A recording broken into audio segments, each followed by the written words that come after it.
You're listening to Talking to Teens, where we speak with leading experts from a variety of disciplines about the art and science of parenting teenagers. I'm your host, Andy Earle.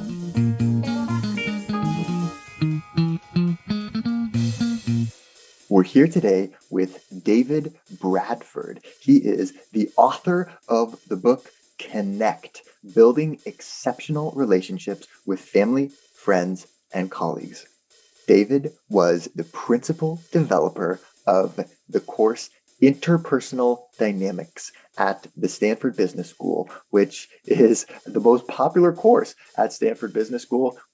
David has spent decades refining these strategies and teaching students how to connect on a deeper level, push past difficult issues, and build truly exceptional relationships with other people. In this episode, we're really going to be looking at the components of an exceptional relationship. What takes a relationship to the next level? We're going to work through some very specific examples, like how to talk to your teenager about doing their laundry, about getting their grades up, about issues that they're having with their friends. We're going to talk about what to do if you have a lazy teenager who's playing video games on social media.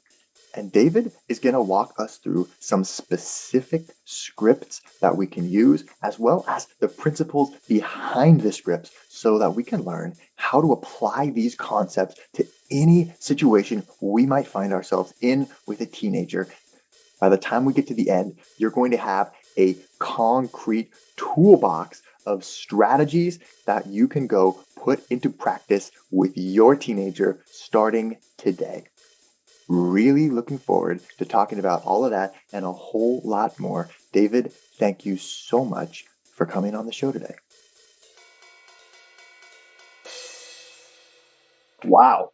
Okay, so I have been reading through this book of yours called Connect, Building Exceptional Relationships with Family, Friends, and Colleagues. And this is not something that you just kind of came up with yesterday. You've been this is based on a course that you designed and have been teaching for decades at Stanford Business School.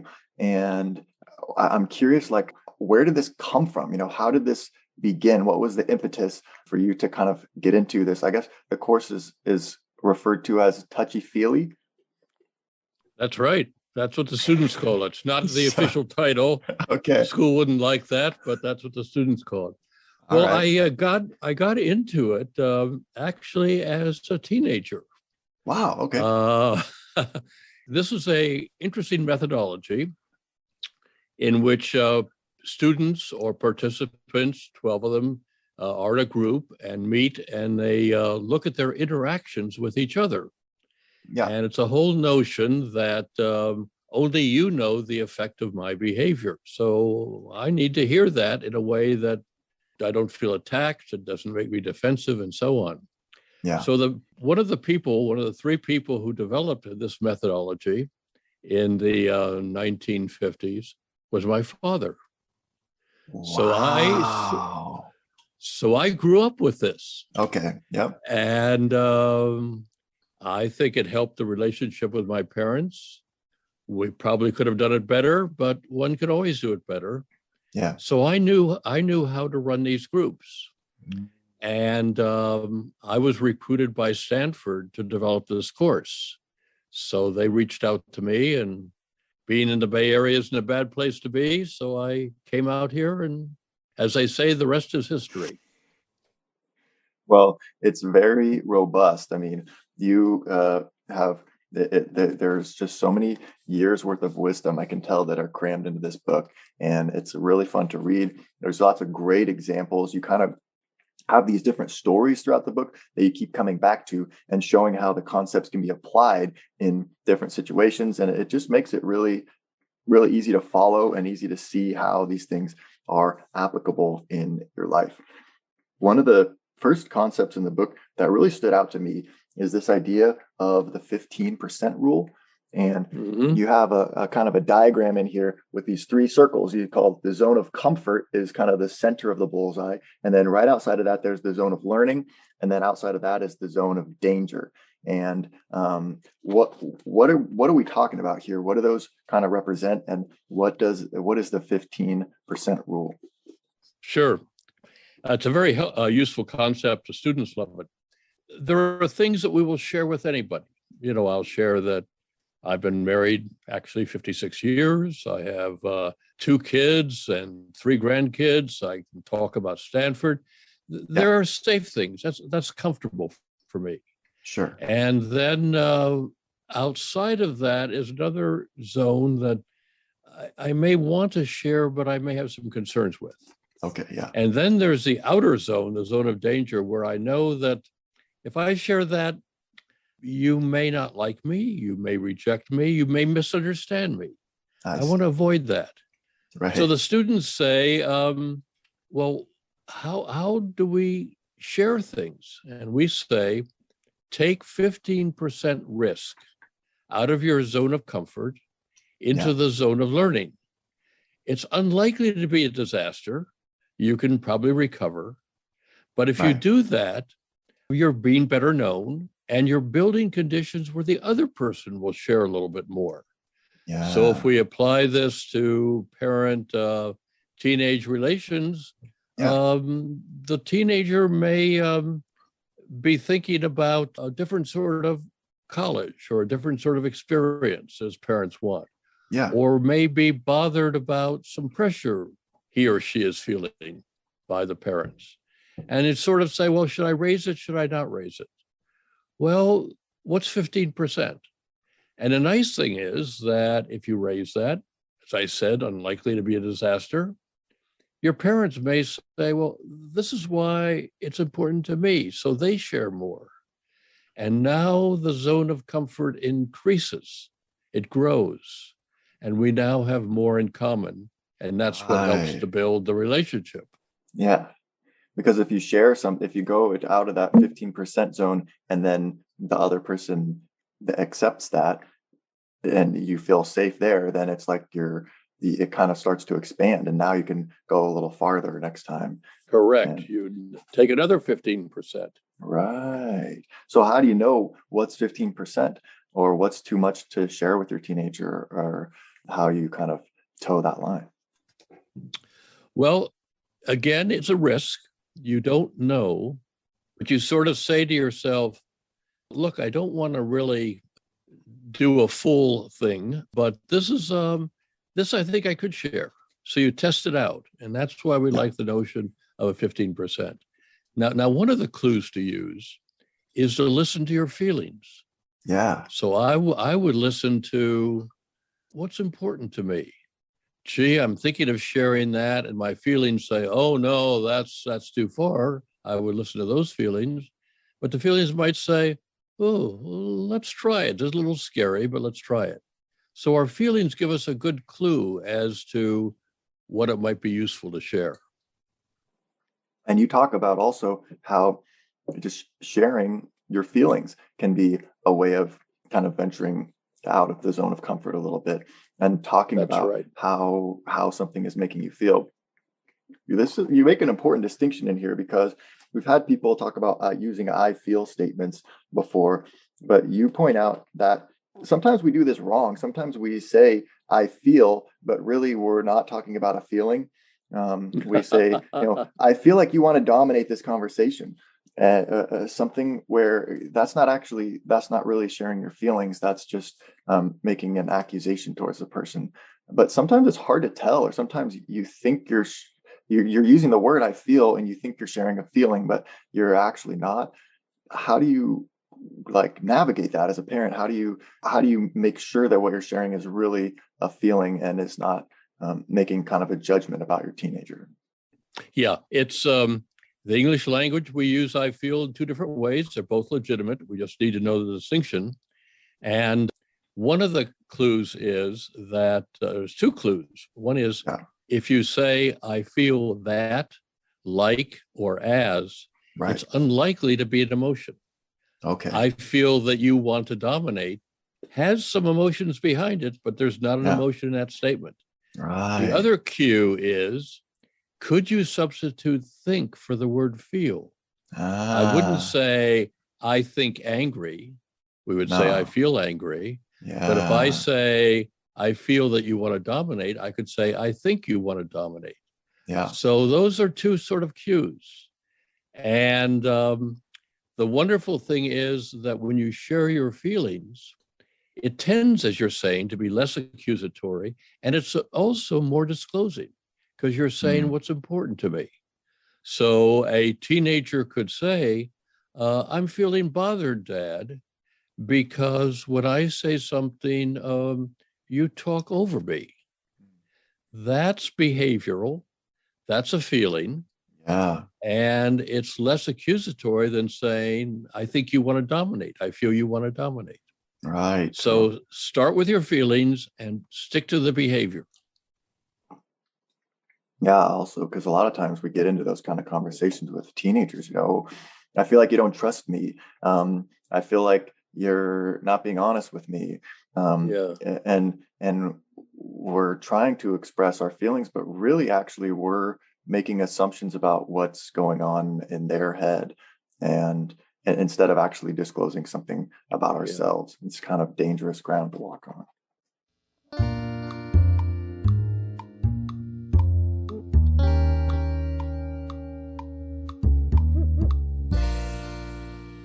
What's wrong with offering advice? Isn't it a good thing? Isn't that what parents are supposed to do? Give give your teenagers some great advice when they're struggling with something or when they're having an issue or a problem. Isn't that kind of your job as a parent? Sit them down and give them some good fatherly or motherly wisdom on what they should do or how they should think about it in a different way. Well, there are ways to do that and ways not to do it. The trouble is that advice tends to be what the parent would do Right. and fits their needs and may not speak to what the teenager wants. Yeah. So it can be more useful to really understand the teenager. And what we stress is exploratory, open ended questions where you're really curious. Where I could say, I think of when my son was a teenager, I could say, well, Jeff, you're sounding bothered about that. Can you tell me more? What's going on for you? What are you concerned about? What sort of options have you thought about? What are the pros and cons of those options? Note those are all open ended questions. A Right. closed ended question can be answered in yes or no. Have you thought of doing Have you X? tried? Yeah, right. Yeah. Yeah, yeah. Yes or no. And that's more directive. You're kind of really just Now, telling them what to do. Yeah. and I think that people want to be understood. And I Yeah. think the teenager wants to know that my parent wants to understand me. And it also might be that what the teenager wants is different than what the parent wants. Sure. Yeah. And that happens all the time.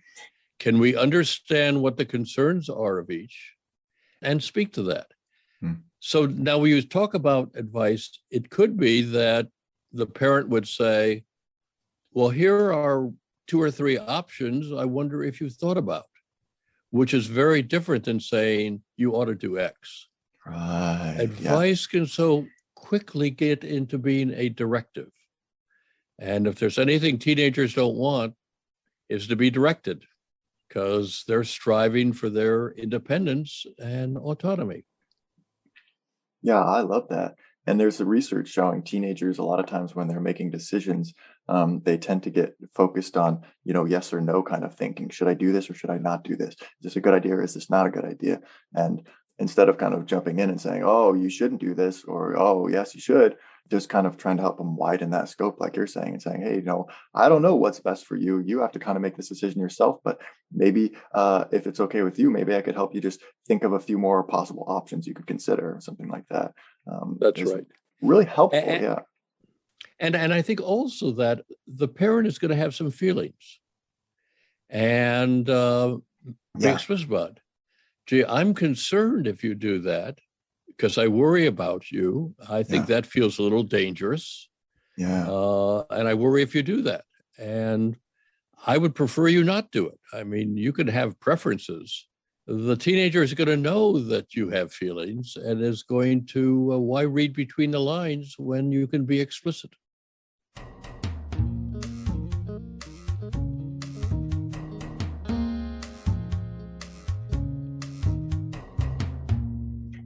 You talk about, well, a lot of examples in this book come from the business world, which I know is where you are teaching in business school. And you talk about higher status people often being unaware that their role makes it hard for people to disclose to them. A lot of the book kind of focuses on disclosure and disclosing things to other people and making them feel comfortable disclosing things to you, and like they're not going to be judged. And I feel like this plays out a lot in parent-teen relationships as well, because there's such a power dynamic there.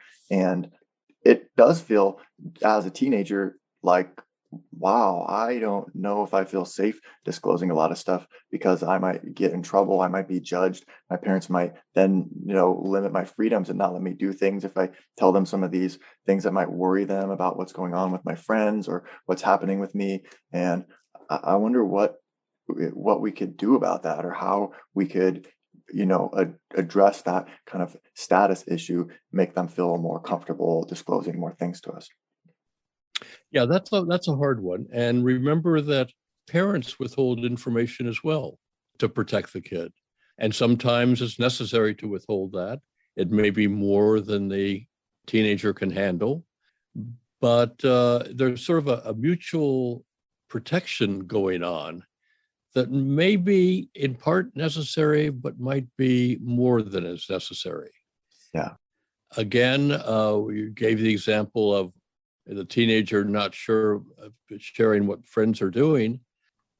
It may be actually reassuring to say, my friends are smoking a lot of marijuana.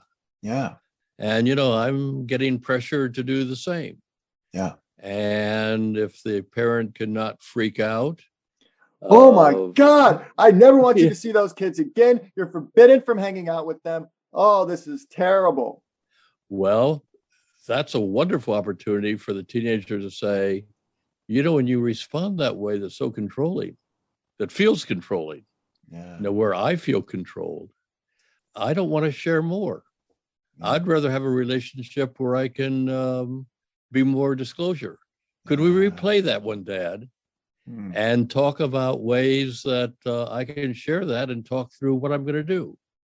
So things can go south, but you can point out the costs of the parent acting that way and say, do you really want me to withhold all this information when I would rather share it so we can talk about it? Because each parent and teenager can work on defining what the relationship is going to be like. And I think that you don't want to share everything. Right. I'll never forget the time my 15-year-old daughter said to my wife, I'm going to tell you everything I do. And my wife said to herself, I'm not sure I want to hear that.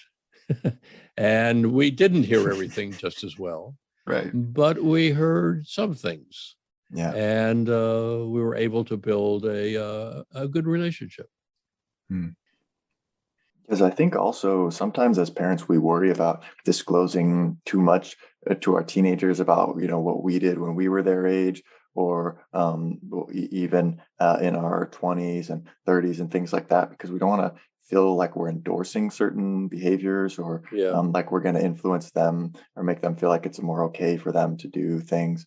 And so I guess sometimes it feels like a difficult balance to tread, between how do I disclose enough things to make my teenager feel comfortable also disclosing to me, but not feel like I'm, endorsing certain behaviors. Yes. And again, that's a 15% rule. We're back to that again. But there's also something interesting, Andy, in what you said, that the parent is withholding because I've got a concern. So there's two things to share. One is, well, this is what I did, and I'm concerned about sharing this. Yeah, I feel kind of conflicted about whether I should even tell you this. That's right. And that's being more open and Wow. is Yeah. encouraging the teenager to also be more open. Yeah. And you're sharing your feelings and worries. That's really strong. And then also, it does kind of counteract that effect a little bit of it doesn't feel like you're so just, oh, hey, when I was your age, we used to smoke pot every day or whatever, Yeah. you're being open about your reservations of sharing that sort of tempers that effect a little bit.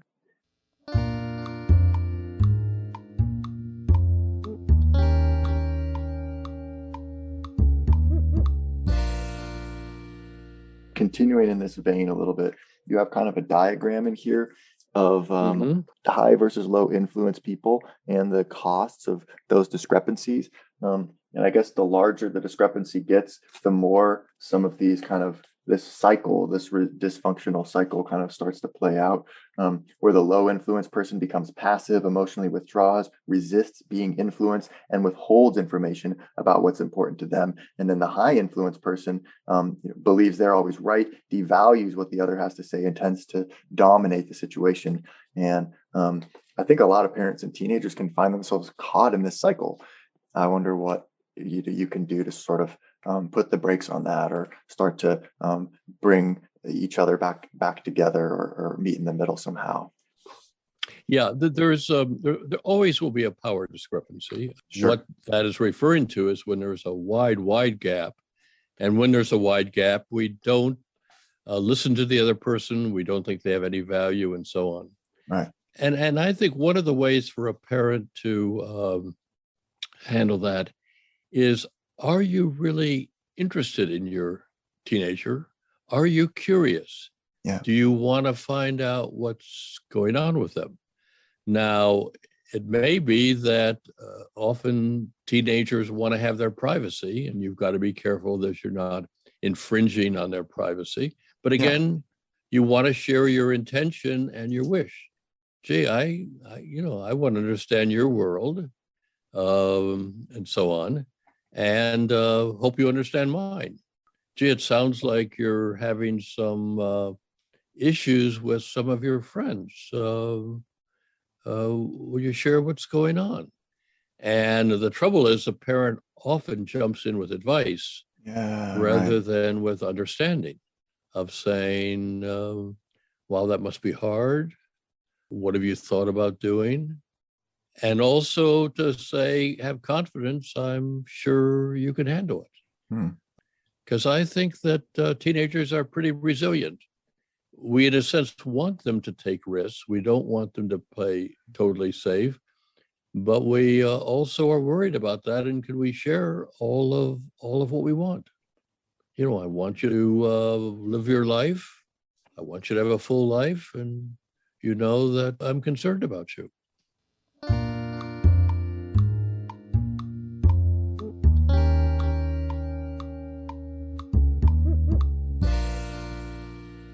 You talk a lot in this book about something called a pinch or pinches. What's a pinch, and why is it so important? Well, even if we love each other, we do things that inadvertently annoy. Sure. I do that with my wife. I'm sure I know I do it with my kids. Yeah. They're sort of small things. So we have the example in the book that I was making coffee, and Eva, my wife, was down in the kitchen, and I left the dirty spoon on the counter. Well, that's not a capital crime. Right. Kids may not put away their dishes all the time. They leave them on the coffee table in the living room. Yes. And dirty laundry, they just leave it in the hallway after practice, and it smells. That's right. right. Told them so many times, and they just keep doing it. And that becomes a pinch. And if we don't deal with it, it becomes what we call a crunch. Yeah. So we're often in a dilemma of, do I raise it? Do I not? I don't want to be seen as nagging. I see. Yeah. But that becomes something to talk about. You see, again, we're talking about the dirty laundry. We tend to give directives. Don't do that. Yeah. Could we define that as a problem for us jointly to share? Hey, I'm instead of saying, bothered. hey, there's a new rule. You Yeah. have to clean up your laundry, otherwise you don't have TV privileges. And there are many solutions. That's one solution. Yeah. We also had an issue with laundry with our teenage daughter. Okay. Yeah. And we made the agreement that she could keep her dirty laundry in her room, but she had to keep the door closed. Well, that helped us because we didn't have to look at it. Yeah. And it helped her because she had control over what she did. Right. Yeah. Yeah. And so can we get into Now it's problem her solving? problem. Yeah. What would work out that would work for you, Kendra, work for us? So Rather how than, would you bring that up with her, or I how would think you kind of start that conversation? I would first start with my feelings. I Okay. would Yeah. say, gee, Kendra, I'm bothered that when you come home, there is this line of dirty clothes from the front door up to your room. Um, I find that bothering. I don't like it. Yeah. What can we do about it? And rather than telling, can we sit down and talk about it? And as I vaguely remember the past, we talked about it for a while, and Kendra said, well, I don't want to keep everything so neat all the time. Right. And anyway, it's my room. So I think we said, okay, what if you put all your dirty clothes on the floor if you want to, but we keep the door closed? And it turns out there was an interesting benefit from that our house got broken into. Ooh. And when the police came and saw her room, they said, oh my goodness, the burglars really made a mess here. And Kendra said, oh no, that's the way it always is. But the fun thing was all of her electronics were under her dirty clothes. So there was sort of a humorous outcome from her point of view. But that Yep. was the resolution. We could live with her room being a mess if the door was closed.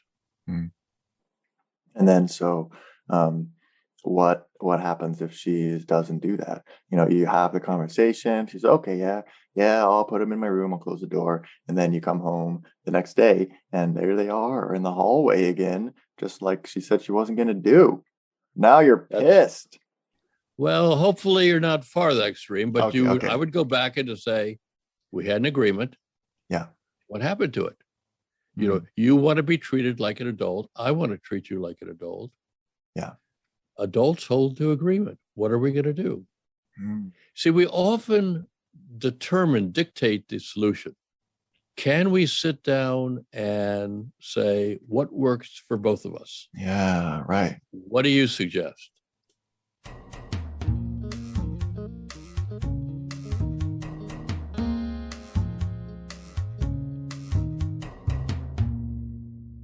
You have a very helpful model in here that I really like. You call it the three realities. You've got, so there's the first reality is the intent of the person who's doing the thing. And then the second reality is the behavior, the actual thing that they do. And then the third reality is the impact that it has on you. Why are these important, and what do we need to know about these three different realities? Well, what you're talking about is in any interpersonal situation, I only know two things. If I'm the actor, I know my intention. We can see the behavior, right? But I don't know the effect. Yeah. The other person sees the behavior and knows the effect on them, but doesn't know your intention. Now, where we get into trouble, and we have the image of these three realities of a tennis net between the first and the second reality. Okay. And we say, as you can't play in the other person's back court, you got to stay on your side of the net. But most feedback is, as we say, over the net. So if I say, well, you just want to dominate, I don't know that. You're assuming that's my intent. Attribution of your motives. Right. Yeah. And then it gets us into an argument. No, I don't. You're just irresponsible. Well, then it goes south even more. Right. So what we say is if you stick with what you know, Yeah. it's indisputable.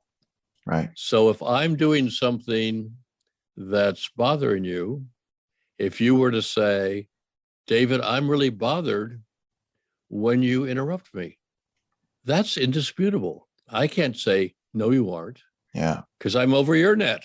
Right. Yeah. Yeah. Yeah.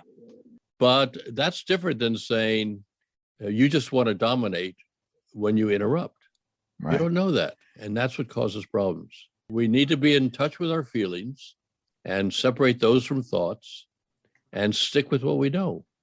And we say you could raise almost anything with almost anybody Right. if you stick with what you know. And you get into trouble when you go over the net. And we do it all the time.